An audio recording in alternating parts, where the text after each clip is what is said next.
தொடர்ந்து 2-3 மாதம் இருமல்ப்பா, சளி இருமல் விடவே மாட்டேங்குது. பல காஃப் சிரப் வாங்கி குடித்து பார்த்துட்டேன், பக்கத்தில் இருக்க டாக்டர் போய் ஊசியெல்லாம் போட்டு பார்த்துட்டேன், மாத்திரை மருந்து சாப்பிட்டு பார்த்துட்டேன், எதுக்குமே கட்டுப்பட மாட்டேங்குது இந்த சளி இருமல். இது வரைக்கும் இந்த மாதிரி சளி இருமல் எனக்கு பிடிச்சதே கிடையாது, எனக்கு எந்த விதமான நுரையீரல் பிரச்சனையும் கிடையாது. ஆனால் இது ஒரு 3 மாதமாக அப்படி ஒரு சளி இருமல் பயங்கரமாக இருக்குது, கட்டுப்படுத்தவே முடியலை என்னால், என்ன செய்யுதுன்னு தெரியலப்பா அப்படின்ற மாதிரி ஒரு கேஸாக உங்களுக்கு தான் அந்த video. Hello my dear brothers and sisters, இன்றைக்கி நம்ம பார்க்க போகிற டாபிக் என்ன பார்த்திங்கன்னா, சளி இருமல் உருவாகிறதுக்கு பல காரணங்கள் இருக்குங்க. மழையில் நனைகிறோம், காய்ச்சல் வருது, இன்ஃபெக்ஷன் வருது, அல்லது தொடர்ந்து சின்ன வயசுலேருந்து வீசிங் ஆஸ்மா மாதிரி பிரச்சனை இருக்குது, அல்லது ஜெனட்டிக்கலாக வந்து உடம்பு சளி இருமல் உருவாகி, இப்படி பல காரணங்கள் இருந்தாலும் அதெல்லாம் தெரிஞ்ச காரணங்கள். இன்றைக்கி நம்ம வீடியோவில் பார்க்க போகிறது ஒரு தெரியாத அவ்வளோ ஈஸியாக கண்டுபிடிக்கப்பட முடியாத ஒரு காரணத்தை பற்றி நம்ம டிஸ்கஸ் பண்ண போகிறோம். அந்த காரணத்தினால சளி இருமல் உருவாகலாம். குறிப்பாக ஒரு சத்து குறைபாடு காரணமாக தொடர்ந்து சளி இருமல் இருக்கலாம். நீங்கள் என்ன தான் காஃப் சிரப் பிடிச்சாலும் சரியாகாது, மாத்திரை மருந்து போட்டாலும் சரியாகாது. அந்த சத்து குறைபாட்டை சரி பண்ணும் வரை அது என்ன சத்து குறைபாடு வீடியோவில் பார்ப்போம். நம்ம வீடியோக்கு நீங்கள் புதுசாக இருந்தீங்கன்னா நம்ம போடக்கூடிய வீடியோலாம் மருந்து சம்மந்தப்பட்ட, மருந்தோட நல்ல விளைவுகள், கெட்ட விளைவுகள், எப்படி எடுத்துக்கணும், எப்படி எடுத்துக்கக்கூடாது, அதோட டோஸ் என்ன, எந்த சாப்பாடோடு சேர்த்து எடுக்கணும், எந்த சாப்பாடோடு சேர்த்து எடுக்கக்கூடாது, எந்த சாப்பாட்டுக்கும் எந்த மருந்துக்கும் என்ன மாதிரியான சைடு எஃபெக்ட் வரும், அல்லது எந்த மருந்துக்கும் இன்னொரு மருந்துக்கு என்ன மாதிரியான சைடு எஃபெக்ட் வரும், அதே மாதிரி இயற்கையிலே கிடைக்கக்கூடிய விஷயங்களை வச்சு நமக்கு உடம்புக்கு உண்டான சத்துக்களை எப்படி எடுத்துக்கிறது, அல்லது நோய்களை எப்படி சரி பண்ணிக்கிறது, இப்படிப்பட்ட விஷயங்களாக நம்ம பேசிக்கிட்டு இருக்கிறோம் நம்ம வீடியோவில். இந்த மாதிரி விஷயங்கள் உங்களுக்கு இன்ட்ரெஸ்ட் இருந்தால் நம்ம சேனலை சப்ஸ்கிரைப் பண்ணிக்கோங்க. ஒரு இன்டர்நேஷ்னல் ஜேர்னலில் வந்து ஒரு கேஸ் ஸ்டடி, ஒரு டாக்டர் பப்ளிஷ் பண்ண ஒரு கேஸ் ஸ்டடி, ஒரு கேஸ் ரிப்போர்ட். அந்த கேஸ் ரிப்போர்ட்டை சொன்னால் உங்களுக்கு கொஞ்சம் புரியும் இது என்ன பிரச்சனை, எந்த சத்து குறைபாடுனால இந்த சளி இருமல் வருதுன்னு. அது என்ன கேஸ் பார்த்தீங்கன்னா, ஒரு 62 வயசு பெண்மணி ஒருத்தங்க வர்றாங்க ஒரு டாக்டர்கிட்ட. அவங்களுக்கு தொடர்ந்து ஒரு சளி இருமலாக இருக்குது, ஒரு 4-5 மாதமாக இருக்குது, விடவே மாட்டேங்குது. ஸோ டாக்டர்கிட்ட போகிறாங்க. டாக்டர் வந்து சில காஃப் சிரப் ப்ரிஸ்கிரைப் பண்ணுறாரு. அந்த காஃப் சிரப்பில் அவங்களுக்கு வந்து குடித்தா கட்டுப்படுது, இல்லைனா தொடர்ந்து அந்த சளி இருமல் உருவாகிட்டு இருக்குது. காஃப் சிரப்புக்கு கட்டுப்படவே இல்லை அந்த சளி இருமல். உடனே அந்த டாக்டர் என்ன பண்ணுறாரு, பக்கத்தில் இருக்கக்கூடிய ஒரு பல்மோனாலஜிஸ்ட், அதாவது நுரையீரல் நிபுணருக்கு ரெஃபர் பண்ணுறாரு. இந்த பேஷண்ட்டுக்கு வந்து தொடர்ந்து சளி இருமல் இருக்குது அப்படின்னு நுரையீரல் நிபுணர் ஸ்பெஷலிஸ்ட் அவர்கிட்ட ரெஃபர் பண்ணுறாரு. ஸோ அந்த பேஷண்ட் என்ன பண்ணுறாங்க, அந்த 62 வயசு பெண்மணி அந்த நுரையீரல் நிபுணர்கிட்ட போய் பார்க்குறாங்க. அவரும் பார்த்துட்டு அந்த பேஷண்ட் என்னென்ன மெடிசன்லாம் சாப்பிட்டாங்கன்னு பார்த்துட்டு அவங்களுக்கு வந்து ஒரு நுரையீரல் டெஸ்ட், அந்த டாக்டர் வந்து பல்மோனரி ஃபங்க்ஷன் டெஸ்ட் பண்ணுறாரு, நுரையீரலோட செயல்பாடை வந்து டெஸ்ட் பண்ணுறாரு. நுரையீரல் கொள்ளளவு கரெக்டாக இருக்குதா, உள்ளே போகிற வந்து ஆக்சிஜன் கரெக்டாக போகுதா, அது ஒழுங்காக நுரையீரலில் எந்த ஒரு தடையெல்லாம் உள்ளே போகுதா, சளி இழியது இருக்குதா, அதில் வெளியில் வரக்கூடிய காற்று நுரையீரல் வரக்கூடியது சரியாக இருக்குதா, நுரையீரலோட கொள்ளளவு எவ்வளோ எல்லாம் டெஸ்ட் பண்ணுறாரு. கொஞ்சம் அப்ஸ்ட்ரக்ஷன் இருக்குன்னு பார்க்குறாரு. பார்த்துட்டு சரின்னு சொல்லிட்டு ஒரு டயக்னோஸ் பண்ணிவிட்டு என்ன நோய் டயக்னோஸ் பண்ணுறோன்னா சிஓபிடின்னு டயக்னோஸ் பண்ணுறாரு. சிஓபிடினா chronic obstructive pulmonary disease. So நுரையீரலில் தடை பண்ணக்கூடிய சளி உருவாகக்கூடிய ஒரு நோயின்னு வச்சுக்கோங்களேன். அவங்களுக்கு மாத்திரை மருந்தெல்லாம் எழுதுறாரு. ஸோ அந்த மாத்திரை மருந்தெல்லாம் பேஷண்ட் வாங்கிட்டு போய் சாப்பிட்றாங்க. சாப்பிட்டு பார்த்துட்டு மாத்திரை மருந்து சாப்பிட்டா நல்லா இருக்குது, திருப்பி அந்த சளி இருமல் வந்து கண்டினியூஸாக இருக்குது. ஆனால் வீசிங் சுத்தமாக இல்லை, இழப்பு வந்து அவங்களுக்கு சுத்தமாக இல்லவே இல்லை. மாத்திரை மருந்து சாப்பிட்டா மட்டும் நல்லா இருக்குதுன்னு பேஷண்ட் திருப்பி வராங்க.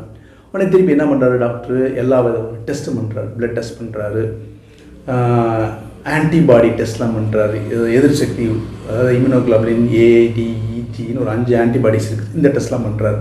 எல்லாமே நெகட்டிவ்னு வருது, எதுவுமே வந்து பாசிட்டிவ்னு வரல. அதுமாதிரி பிளட் டெஸ்ட்டும் கரெக்டாக இருக்குது. அதுமாதிரி அலர்ஜி டெஸ்ட் பண்ணி பார்க்குறாரு, ஸ்கின் அலர்ஜி, அதாவது ஸ்கின்னில் வந்து ஏதாவது ஒவ்வாமை இருக்குது, அதனால் கூட நுரையீரலில் வந்து அலர்ஜி வந்து சளி உருவாகலாம்னு சொல்லிட்டு அந்த டெஸ்ட் பண்ணி பார்க்குறாரு.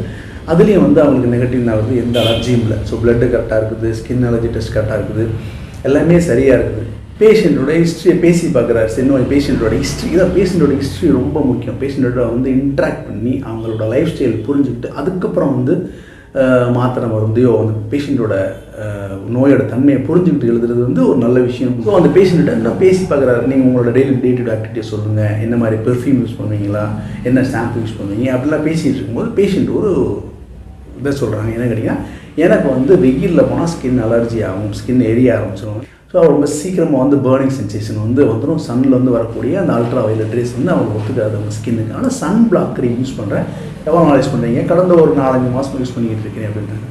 உடனே டாக்டருக்கு ஸ்பார்க் அடிக்குது. என்ன ஸ்பார்க் அடிக்குது, சன் பிளாக் க்ரீம் யூஸ் பண்ண என்ன ஆகும், சன்லைட்லேருந்து நமக்கு வரக்கூடிய விட்டமின் D வந்து உற்பத்தி ஆகாதுன்னு ஸ்பார்க் அடிக்குது அந்த டாக்டருக்கு. நம்ம விட்டமின் டியோட அவசியத்தை பற்றி ஏற்கனவே வந்து நம்ம ஒரு வீடியோவை போட்டிருக்கிறோம். நான் அந்த வீடியோ வந்து இந்த லிங்க்கில் தரேன், நீங்கள் போய் பார்த்துங்க. விட்டமின் டியோட அவசியத்தை வந்து விட்டமின் டி வந்து சன்லைட்லேருந்து நம்ம தோலில் பட்டு தோல்லேருந்து கொலஸ்ட்ரால் மூலமாக கொழுப்பு மூலமாக விட்டமின் டி வந்து நம்ம உடம்புல சிந்தசிஸ் உற்பத்தி ஆகுது. நம்ம வீடியோ போட்டிருக்கிறோம், அதை நீங்கள் பார்த்துங்க. அப்போ சன்லைட் வந்து அவ்வளோ முக்கியமானது. சூரிய ஒளி, இன்றைக்கி பொங்கல் தினத்து சூரிய ஒளிக்கு இயற்கை இறைவன் சூரியனுக்கு வந்து நன்றி சொல்கிற மாதிரி வீடியோ வச்சுக்கலாம். இந்த வீடியோ வந்து ஸோ அவரோட முக்கியத்துவம் அவ்வளோ முக்கியம் வந்து இந்த விட்டமின் டி உற்பத்தி ஆகிறது உடம்பு. விட்டமின் டி டெஸ்ட் பண்ணுறாரு. விட்டமின் டி எவ்வளோ இருக்கணும்? 20 மைக்ரோகிராம்லேருந்து ஒரு 30 மைக்ரோகிராம் பெர் லிட்டர் பிளட்டில் இருக்கணும். இவங்களுக்கு டெஸ்ட் பண்ணும்போது எவ்வளோ வருது? 8.4 மைக்ரோகிராம் பெர் லிட்டர் தான் இருக்குது. இப்போ ரொம்ப கம்மியாகவே இருக்குது விட்டமின் டி வந்து. அப்போ அந்த பேஷண்ட்டுக்கு வந்து விட்டமின் டி டிஃபிஷியன்சி குறைபாடு இருக்குதுன்னு அந்த டாக்டர் வந்து ஒரு முடிவுக்கு வர்றாரு. ஸோ உடனே என்ன பண்ணுறாரு? மிச்சம் மருந்தெல்லாம் அப்படியே நிப்பாட்டிட்டு விட்டமின் டி வந்து சப்ளிமெண்ட்டாக கொடுக்குறாரு. எவ்ரி 2 நாளைக்கு கொடுக்க அந்த விட்டமின் டி சாப்பிடுங்கன்னு 1 மாதம் சாப்பிடுங்க, 1 மாதம் கழிச்சு திருப்பி வாங்கன்னு சொல்லி பேஷண்ட் அனுப்பிச்சாரு. 1 மாதம் கழிச்சு பேஷண்ட் வர்றாங்க. பேஷண்ட் சொல்கிறாங்க, சார் இப்போ ரொம்ப நல்லாவே இருக்கேன் சார், எனக்கு சளி இருமல் வந்து நல்லாவே குறைஞ்சிருக்குது அப்படின்னு சொல்கிறாங்க. வேறு எந்த மாற்றம் வந்து கொடுக்கல. அவர் விட்டமின் டி சப்ளிமெண்ட் மட்டும் தான் கொடுத்துருக்கிறாரு அந்த பேஷண்ட்டுக்கு. ஸோ விட்டமின் டி எவ்வளோ இருக்குது பிளட்டில் இருக்குன்னு டெஸ்ட் பண்ணி பார்க்குறாரு அந்த பேஷண்ட்டுக்கு. அவங்களுக்கு இருக்கிறது 40 மைக்ரோகிராம் பெர் லிட்டர் வந்து பிளட்டில் இருந்து நல்லாவே கூடி இருக்குது விட்டமின் டி வந்து. ஸோ விட்டமின் டி டிஃபிஷியன்சி வந்து சரியாயிடுச்சு. சரியானவுடனே இந்த சளி இருமல் உருவாகும் அவங்களுக்கு வந்து நின்று போயிடுச்சு, நல்லாவே நின்றுச்சு. அவங்களுக்கு ரெஸ்பான்ஸ் நல்லாவே இருக்குது பேஷண்ட்டுக்கு. 6 மாதம் தொடர்ந்து ஃபாலோ பண்ணுற அந்த பேஷண்ட்டுக்கு சளி இருமல் உருவாகவே இல்லை, நல்லாவே ரெக்கவர் ஆகிட்டாங்க. ஸோ இந்த சளி இருமல் உருவானதுக்கு காரணம் என்ன கேட்டிங்கன்னா, அவங்களுக்கு வேறு எந்த பிரச்சனையும் கிடையாது. பரம்பரை ரீதியாக அந்த நோயும் கிடையாது, நுரையீரல் சம்மந்தப்பட்ட பிரச்சனை கிடையாது. காரணம் இந்த விட்டமின் டி குறைபாடு என்ற ஒரே காரணம் தான் அவங்களுக்கு வந்து இந்த சளி இருமல் உருவானதுக்கு. ஸோ அதை சரி பண்ணோடனே இந்த பேஷண்ட்டு சரியாயிடுச்சு. ஸோ இது ஒரு ரொம்ப முக்கியமான விஷயம். விட்டமின் டி டெஃபிஷியன்சி இருந்தால் இந்த மாதிரி அன்னோன் சளி இருமல் என்னன்னே தெரியாதவங்களுக்கு வர வாய்ப்புகள் உண்டு.